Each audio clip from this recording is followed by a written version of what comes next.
Maaring sagutin ang tanong na, bakit pa kasi nilalang ang tao kung mamamatay din naman? Sa simpleng paraan na may pag-asa at katotohanan.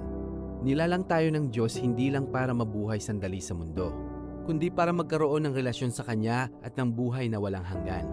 Ang kamatayan ay hindi katapusan ayon sa Bible. Bahagi ito ng buhay sa lupa. Pero may pangako ang Diyos ng buhay na walang hanggan sa mga sumasampalataya sa Kanya.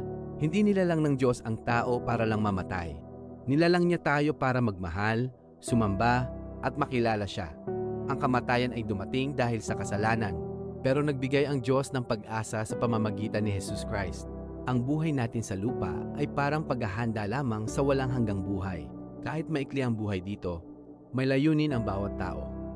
Maging pagpapala, magmahal at sundin ang Diyos.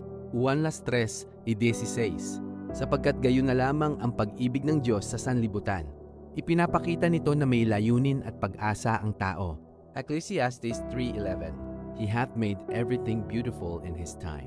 May plano ang Diyos kahit hindi natin agad nauunawaan. Romans 6:23. For the wages of sin is death, but the gift of God is eternal life. May kamatayan dahil sa kasalanan, pero may regalo ang Diyos na buhay na walang hanggan.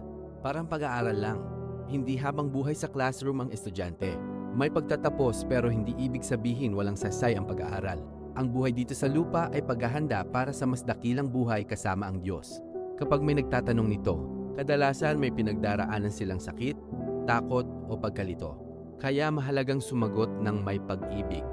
Hindi debate lang. Oo, mamamatay tayong lahat balang araw.